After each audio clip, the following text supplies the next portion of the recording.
Scott just made the point. Thomas Jefferson used to be a lot more secure, not just.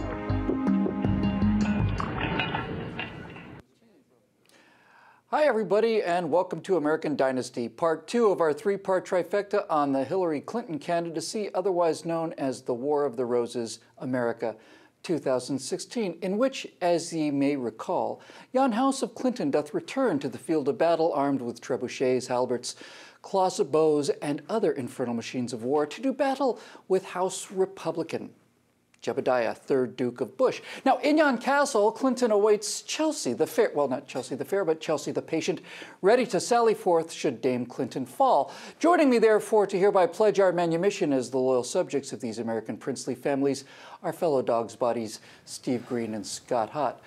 Welcome, knaves. Now, Sirrah, when the Beach Boys wrote Surfin' Safari, they were talking about a water sport, not a condition of servitude or a presidential campaign.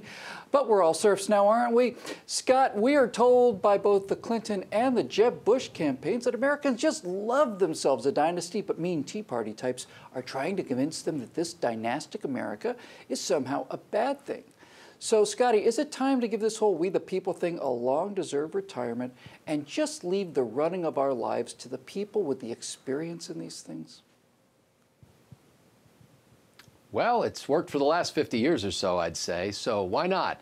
You know, I think that we are clearly on the road to serfdom, but the question you have to ask is, if this is a political dynasty, what are the markers of that dynasty? Are we just saying that because these people have the same last name? And is there really any reason why Jeb Bush would be disqualified from being president simply because his brother and his dad were already president? Is there any reason why Hillary Clinton should be disqualified from being president just because her husband was already president?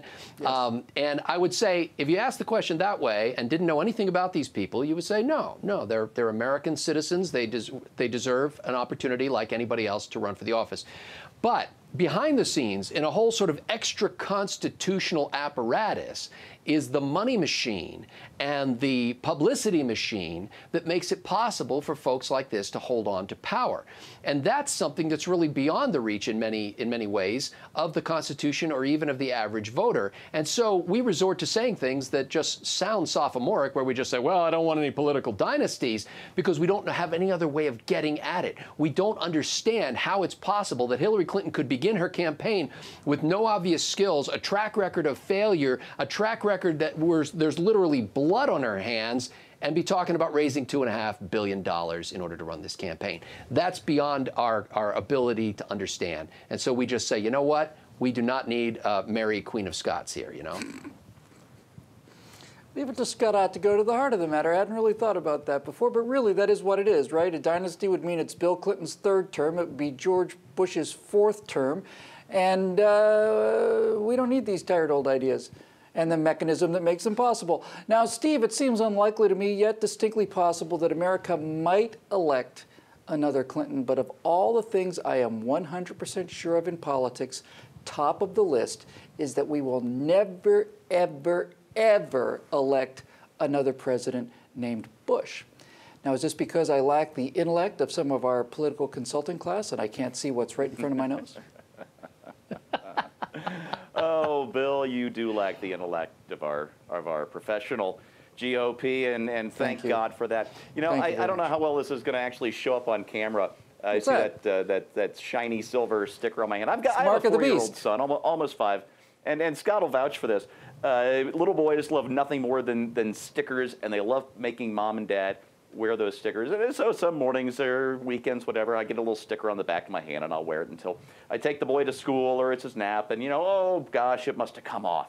Well, today I kept this one on because I knew what we were going to talk about today. And although you can't really tell on camera, just by happy accident, that is a rhino. That is a sticker of a rhinoceros on the back of my hand. And there you go. I'm wearing Jeb Bush, courtesy of my 4.5-year-old son, Nate.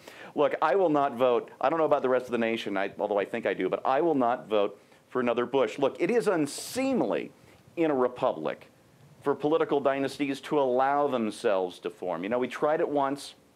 We tried it once with the Adamses around the turn of the 19th century, and that was such a great idea. We didn't do it again for more than another 150 years. But it is unseemly for a son to follow his father and for a younger brother to follow his older brother in a republic. Look, they shouldn't be barred constitutionally, but they should go, this is a republic. It is worth protecting. I will recuse myself from political ambition in the footsteps of my father before me, because this is a republic and it's supposed to be worth protecting. And the fact that these Clintons and Bushes do not see that and will not do them should prevent them from holding higher office. I'll just add to that that although I can't really disclose the source, I do have some pretty reliable inside information, which leads me to doubt, not in the slightest, that the Jeb Bush campaign would rather see President Hillary Clinton than President Ted Cruz. I am absolutely 100% convinced of that. I don't think there's any doubt about it whatsoever. That's disqualifying in my mind. And frankly, Jeb, why don't you do what Nicholas Coppola did when he didn't want to live under the shadow of his famous name? Change your name to Nicolas Cage. If you run as Jeb Cage, that could be kind of a bad name. I kind of think I might vote for Jeb Cage. My friends, we as a nation were invented because the individual needed a home here on earth. That's why there is America. You know, at the Battle of Agincourt fell Edward of York and, I don't know, maybe 115 other commoners.